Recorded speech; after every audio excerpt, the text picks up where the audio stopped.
Yo soy Rafael y vengo a hablar sobre el segundo renacimiento a lo largo de la historia española. Pero antes deberíamos comenzar hablando sobre qué fue el Renacimiento. Y el Renacimiento fue un movimiento histórico y científico basado en corrientes humanistas que vino principalmente de Italia, pero se extendió a lo largo del resto de la Europa occidental durante el siglo XVI. Y el segundo renacimiento es uno de los periodos. Esto causó diversos cambios, básicamente en la poesía o en la escultura. Aquí tenemos el índice y aquí las escuelas.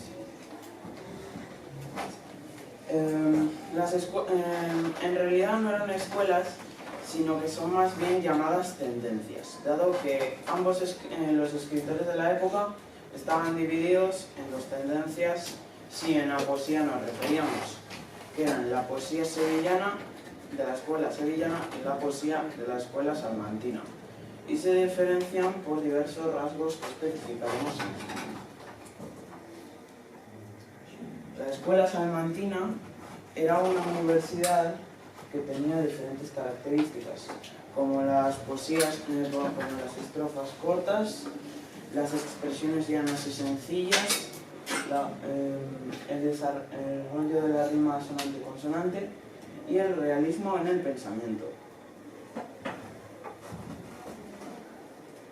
La escuela sevillana tenía algunas diferencias, como que era grandilocuente y estaba influenciada por la reforma ascética y católica.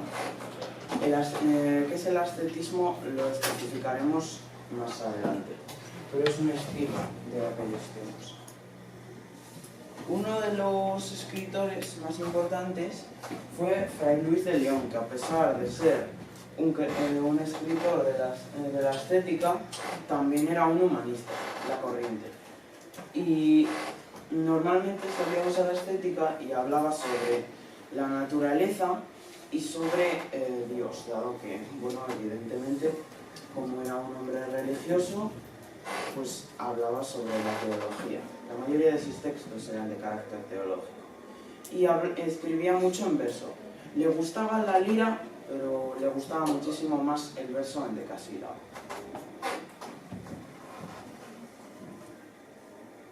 Juan de Herrera fue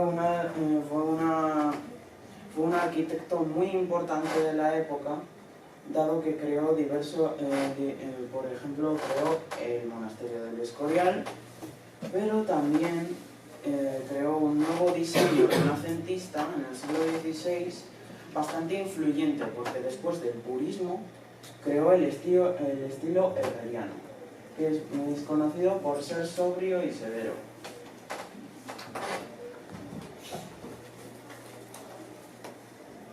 Luego está la literatura mística, que está básicamente basada en la unión de una persona con una entidad sagrada.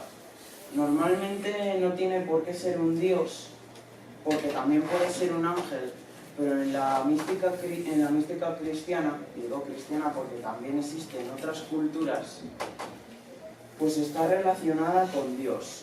Y fue protagonizada por muchos escritores, porque en estos momentos del segundo renacimiento la Iglesia había perdido bastantes adeptos, así que querían fortalecer la unión con la teología, básicamente creando textos como la mística o la ascética también. Y algunos de los creadores más importantes fueron San Juan de la Cruz, que fue el cofundador de la Orden de los Carmelistas Descalzos y fue un prestigioso poeta español. Pero también era humanista por la creencia renacentista. Fue bastante importante. Y aquí empezaremos a hablar sobre la estética, que también fue una de las creencias usadas para poder hablar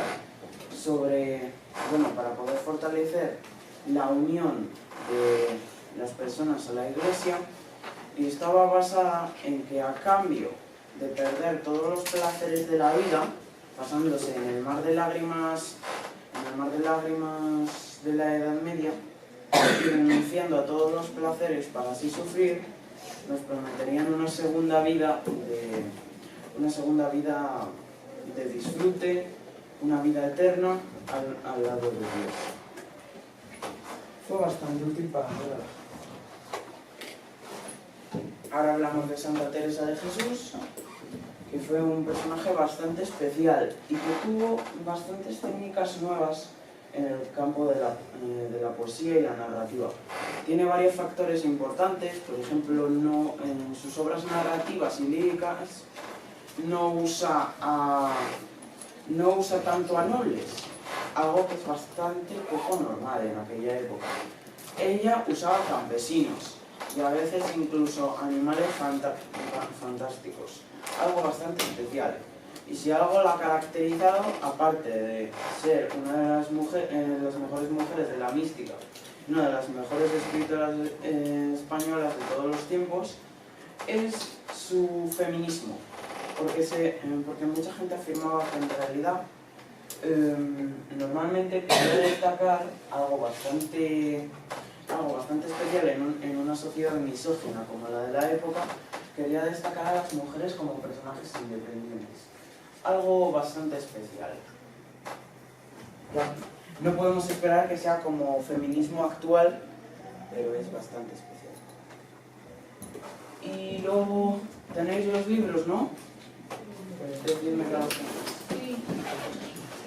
Bien, pues en la página 266.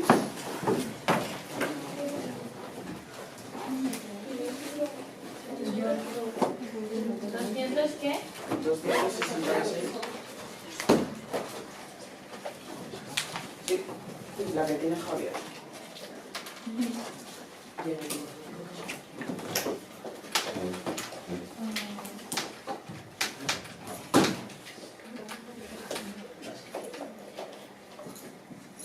Pues, ¿alguien sería tan valiente de leer? ¿El qué? Pues el primer fragmento. No. El primer fragmento, que es de Fray Luis de León.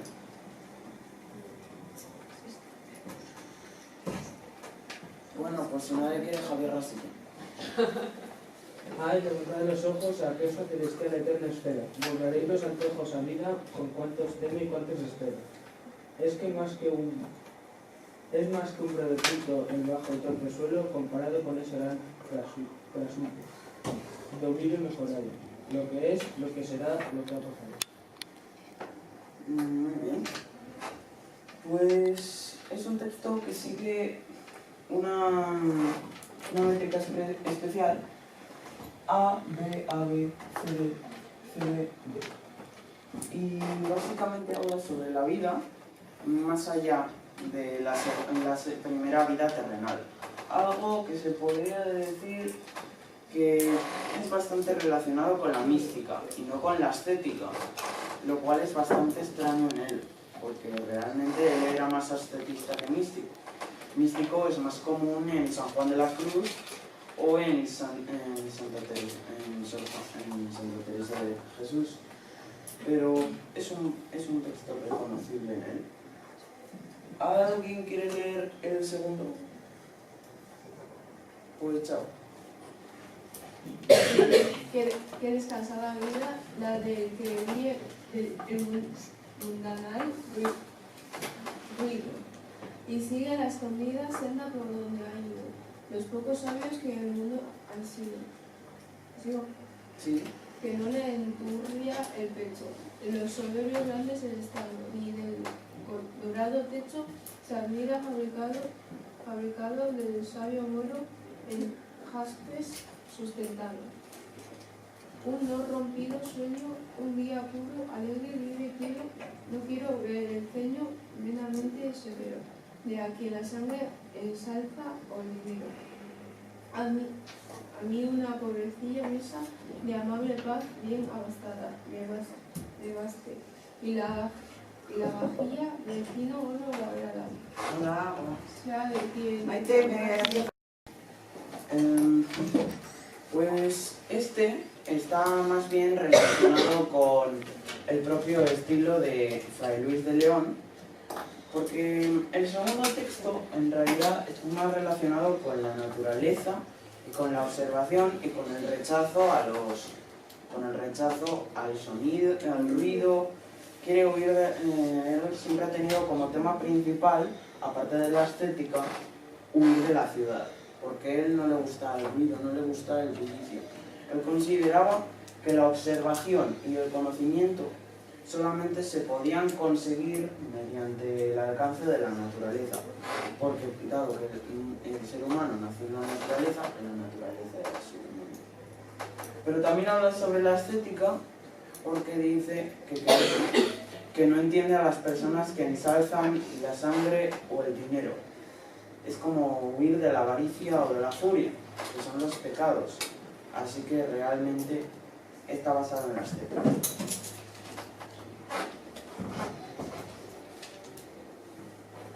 El tercer comentario de texto, ¿alguien quiere leerlo? ¿Dónde En está? la página siguiente. El de Santa Teresa. Sí.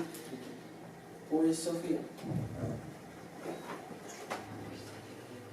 Pues creer que quien no sabe concertar las piezas en el juego de ajedrez, que sabrá mal jugar, y si no sabe dar jaque, no sabrá dar mate. Así me habéis de reprender porque hablo en cosas de juego, no le habiendo en esta casa ni habiéndole de haber.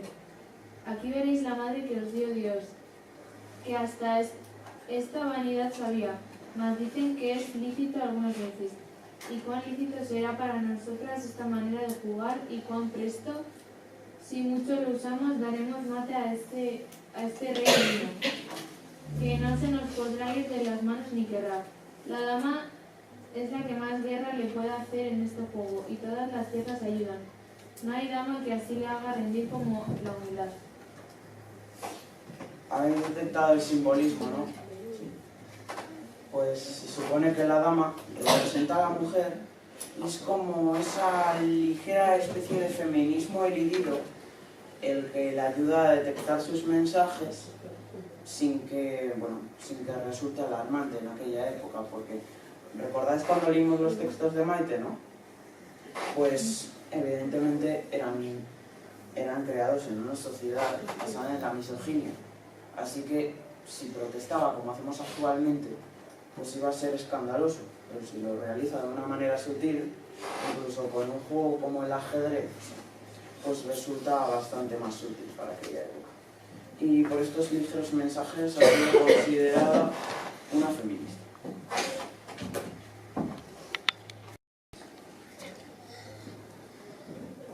El cuarto comentario del texto de San Juan de la Cruz, ¿quién quiere leerlo? Bueno, pues Beltrán. oh llama de amor viva, que tiernamente hieres de mi alma en el más profundo centro, pues ya no eres esquiva, acaba ya si quieres, rompe la tela de este dulce encuentro. Oh lámparas de fuego, en cuyos resplandores las profundas cavernas del sentido desaba oscuro y ciego, con extraños primores, calor y luz, dan junto a su querido. Cuán manso y amoroso recuerdas en mi seno, donde secretamente solo moras, y en tu aspirar sabroso de bien y gloria, lleno cuán delicadamente me enamoras. Muy bien.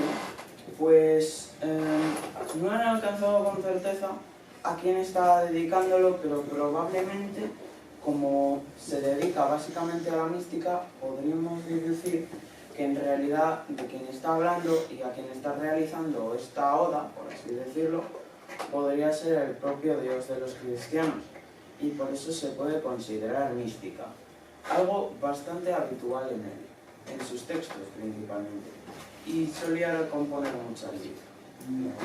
Y ahora, finalmente, tenemos los ejercicios. Podéis anotarlos en vuestro cuaderno y podéis empezar a hacerlos.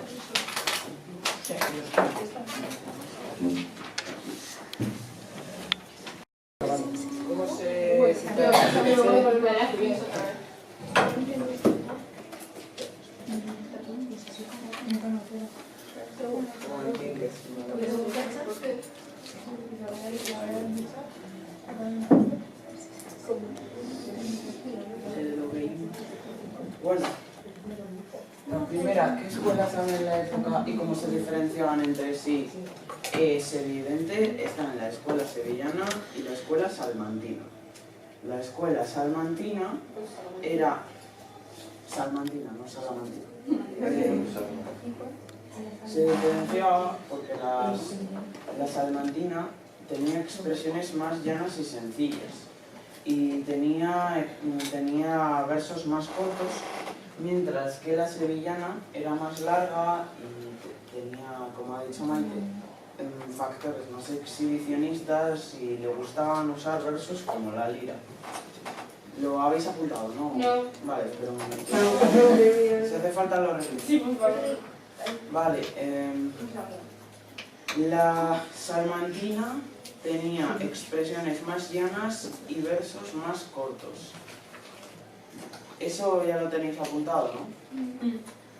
Y la escuela sevillana tenía tendencias más exhibicionistas, por así decirlo, de manera figurada, y usaba versos como la lira, que son más largos. También les gustaba más la rima consonante. ¿Sobre cuánto medía la lira?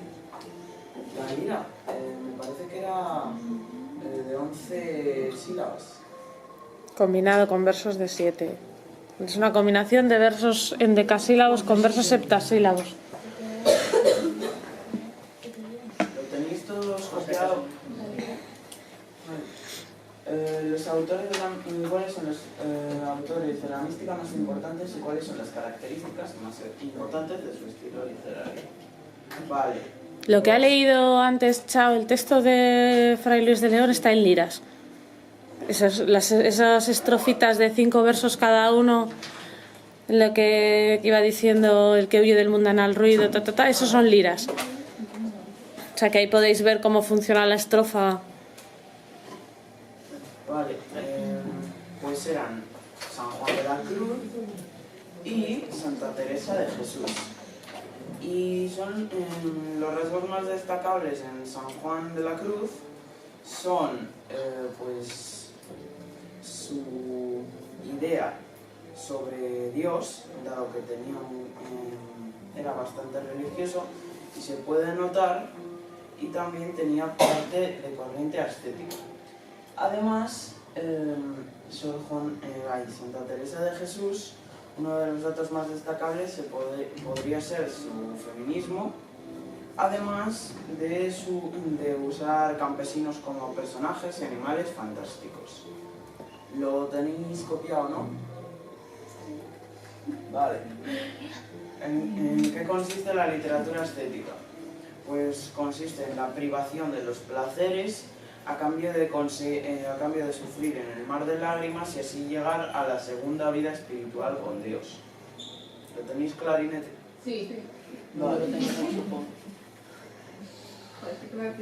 ¿Cuál es el rasgo más destacable de la escritura de Santa Teresa de Jesús? Pues, como he dicho antes, el feminismo, además de los personajes fantásticos y los campesinos como protagonistas, que es algo bastante revolucionario en la época. ¿Y cuál es el estilo arquitectónico de Juan de Herrera? Y una descripción. Pues básicamente el estilo arquitectónico sería el herreriano, que se destaca por ser sobrio, por ser severo, y con sobrio se refiere a básicamente pilares bastante decorados, pero al mismo tiempo son bastante gruesos. Se puede comparar con algunos estilos arquitectónicos griegos, como la jónica, por ejemplo, y avanzó después del purismo. Muy bien, pues... ¿Puedes repetir la última? Pues es un estilo sobrio, básicamente con pilares bastante gruesos, y también es severo porque tiene requisitos importantes. y fue bastante importante después del purismo. Gracias.